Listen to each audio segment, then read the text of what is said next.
Hello, adventurers, and welcome back to the Legend of Kelamentura recap series.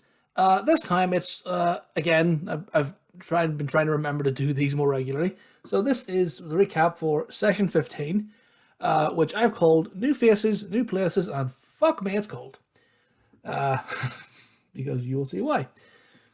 So this session started off with the party prepping for their travels north to Iceborne. Iceborne being a sort of a use of a northern kingdom, kind of northeast of Mentura. That's only recently become part of the council lore, which the party are going to get more into in the actual next session.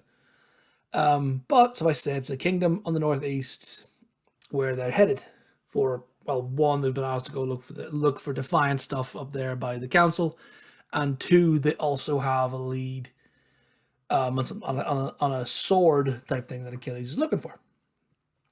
So I went and bought some, what did I buy? Got some winter clothing, and then went and found a magic shop that I've called Winston's Wondrous Wares. Walked in and met the proprietor, Winston, sort of a half-elf, very gruff, as for those of you in the UK, sounded like he walked off the set of The Sweeney. I can't remember the name that I'm thinking of, but basically, real South London gangster, real South London geezer, that kind of a thing. Kind of like Penguin, if you will, from the Batman comics and games. Yeah, that kind of a vibe. Sounds like that. Like half-elven individual who's an enchanter, proprietor, and what have you of the shop. Showcased a number of things for the party, and the party made a lot of purchases and did some pretty damn good negotiating. With, in particular, our rogue. Okay, now the rogue swashbuckler Achilles rolled a natural 20 on a persuasion check, and then with guidance and inspiration from our cleric and bard, rolled a 38 persuasion check. That was to buy a +2 rapier. So he bought a +2 rapier that went from 1,000 gold down to 100 gold. So he got 2 rapiers for 100 gold. Bought a +1 and a +2. So that was fun. And then, yeah, so he did that stupid negotiation skills, which was off the back of LoK, the paladin bard, multi-class. He bought a chunk of stuff. What did he buy? He bought like a jug of alchemy, a dagger of venom, and a little hand crossbow thing that's called an Uda disruptor. Go ahead and look up Uda loops to see what that's about. So he bought a chunk of things. It was coming close to, like, I think 800 gold. He managed to negotiate with gold. He rolled really well, and then basically says, "Okay, I'll give you instead of you paying 800. Okay, instead of 800, I'll give you 600. Also, we're heading up north. Might be some dangerous adventures or some adventure malarkey up north. And when we're up there, if we find anything that we don't want to keep, we'll bring it back to you."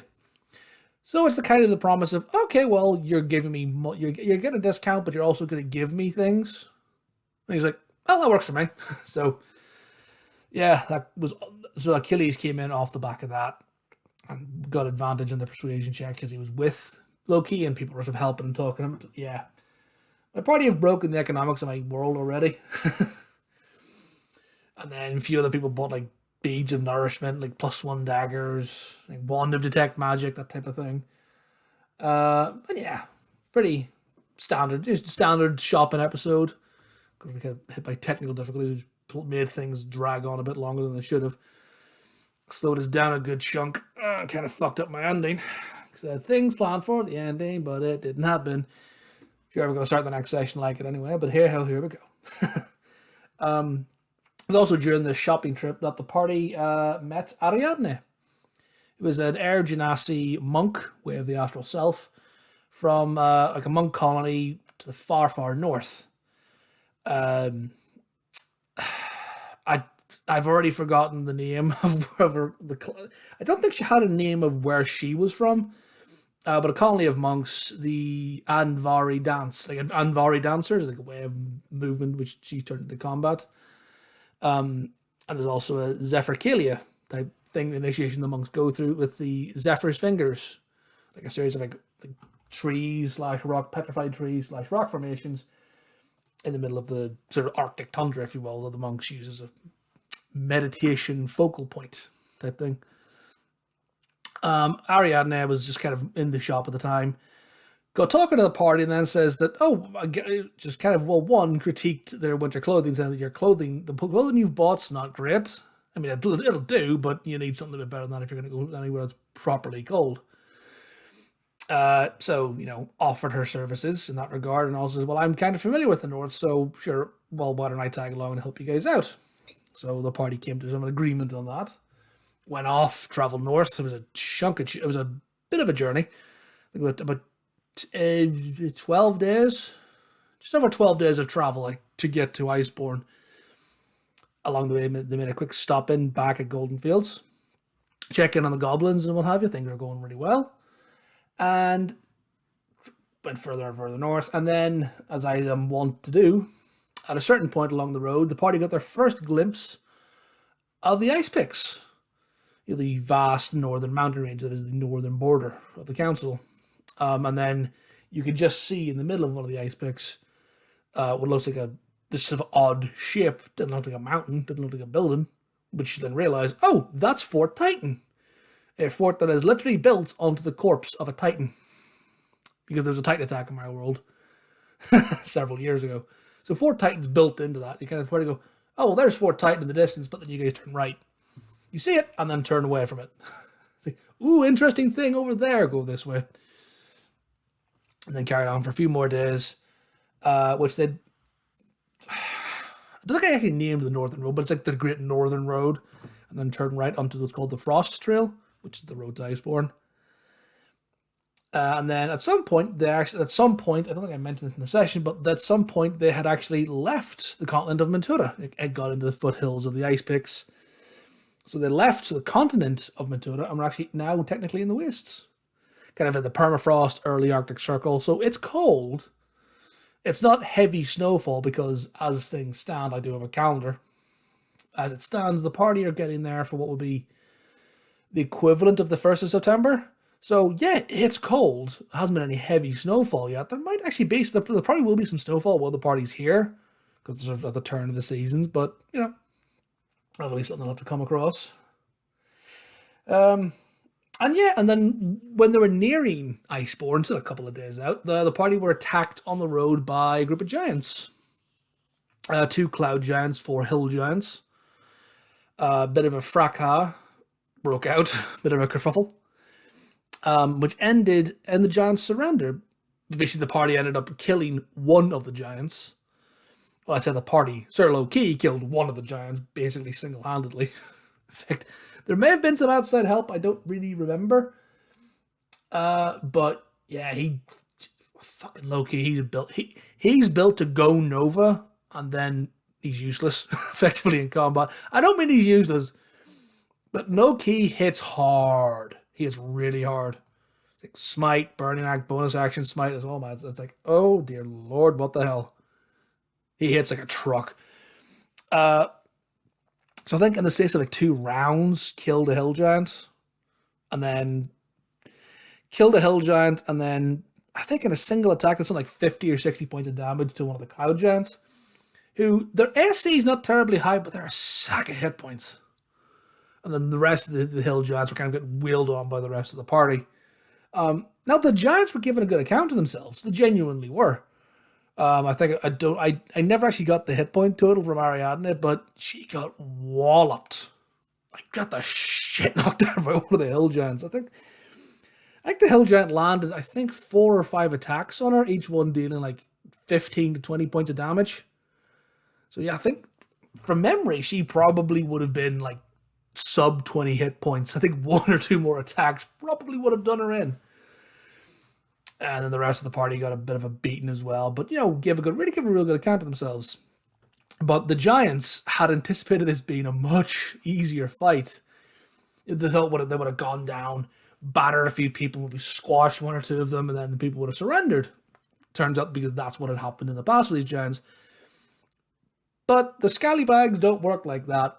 The scallybags took the hits and killed the giant. The giants went, oh, no, okay, we surrender, please, don't kill us. Sat down, had a discussion, and yeah, That was fun. Then I sat down, had a talk, chatted away, during which the discussion, the giants revealed that they had been driven out of a keep, of their giant keep castle fortress thing up in the mountains. And the party asked, what the hell drives giants out of their fortresses? Well, a red dragon does. At which point, a few of my party members, I give a very meaningful look to Achilles in this, oh, fuck, reactions. But you're just sitting there and you say, oh, well, a dragon did. I could just hear the, oh, for fuck's sake, seriously, from the party. So, yeah. Giants got fucked up by a dragon. They don't know what kind, well, it's not a red dragon, but they don't know how old it is. They can probably guess. It's a nasty beastie. So about a month ago, about a month before this incident, the giants had been attacked, driven out of their keep. A lot of the giants had been killed, and then a period of time later, the giants saw the dragon like it effect off from their keep. They didn't know where it went, and then saw it leave from the direction of Fort Titan, which in the story, back when the Scallybags, who weren't the Scallybags at the time, first got together, there was a talk of a contract that would have sent them to Fort Titan. There's been some dragon activity up there, and they requested assistance. The party at the time didn't take that out because it was, indicated it was like, yeah, this might be a bit much for you guys. Just letting you know. So that's kind of ties it back into the story.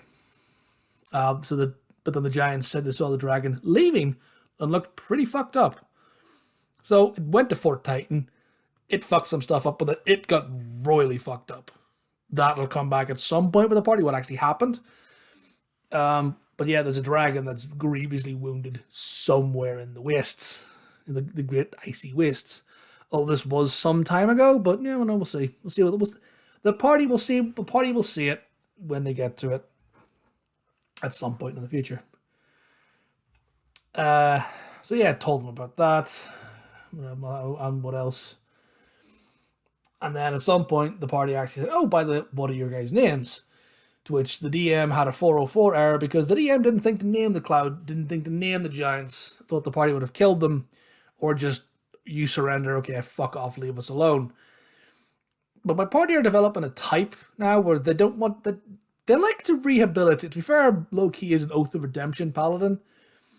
So the party have got a thing of like rehabilitating people now. Like they'll fight somebody and then try to go, hey, hey, we shouldn't fight anymore. Let's be friends.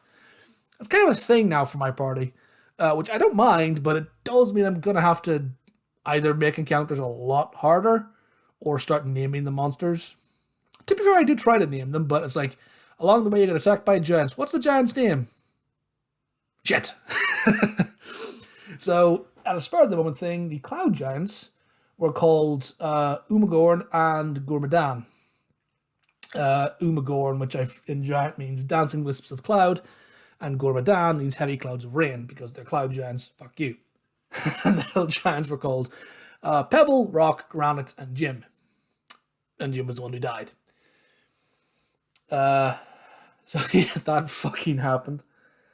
Oh, god damn it. Anyway.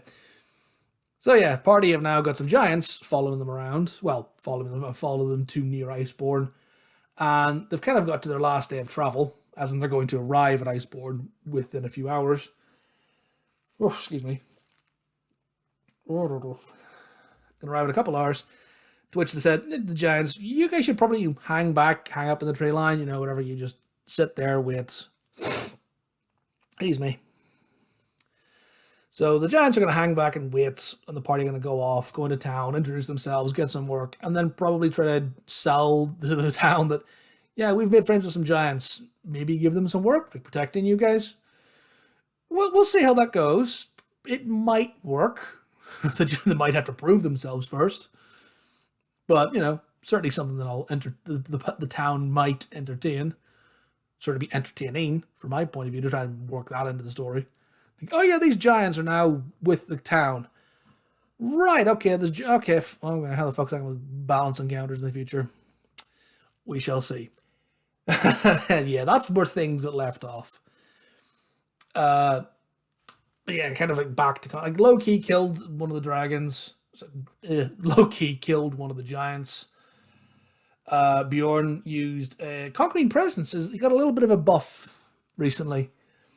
Me and him had a bit of a talk about things that happened because Fizzbound's Treasury of Dragons came out. I read that, and a few things really piqued my interest. So I'm using I'm working some bits of Fizzbound's dragon lore into my campaign now, taking around the death of dragons and what it can do to people nearby, that kind of a thing, which I quite like. It's fun. So Bjorn's got a little bit of that. And we kind of had like Ariadnae flexing her arms of the astral self. We have the astral self monk and basically Doc Ock herself. And you use 4 massive arms, go boom, and just wreck shit. And of course we had our cleric, Soraya, doing some pretty hefty spell damage. I think she had, what was it? Guardian of Faith. Like, it's basically a radial. You start your turn within a radius, you take 20 damage. Which for some enemy, which for other enemies might have been more of a hassle, but they're giants. Hill giants have like 100 and something hit points. Cloud giants have 200. It's like, oh, you take 20 damage. Okay, that tickles. If you're a giant, that tickles. If you're a veteran or a soldier, that hurts. If you're a giant, you just go, boom, ow. Like Minecraft damage sound. Oh. For giant, that's basically what that is. But it helps. It certainly it damaged them enough to the point where it's like, okay, they're still throwing spells around. That's some pretty powerful shit. Oh, do not like. And then our rogue Achilles walked the line between fighting and flirting with giants. There's a couple. I can't remember the exact line, but just like there's some of the bits he came out with in between attacks. The party were like, "Are you fighting or flirting with these giants? We're really confused. Can someone help, please?" But yeah. It was a bit of a fun combat session. Fortunately, Titus couldn't actually be with us for that session. The player had to work. So into the combat, we went that Titus and his little horse and trap pony type thing got held up down the road, and he rocked up as combat ended and got really huffy and pissy that he had missed a good fight. But hopefully he'll join us next time and join us for some future combat, because I've got some hopefully pretty fun combat planned for future sessions. I'm really looking forward to seeing that. Seeing how some of the things. I've got some fun things planned. Hopefully it works out how I hope. But then again, the party have a habit of fucking my plans, so we'll see on that one. But sure, it is what it is. And anyway. Well, that's our thing. I'll call it there, folks. Really enjoying it, but yeah, that'll do me. So yeah, until next, everybody, stay safe and keep on critting. See ya.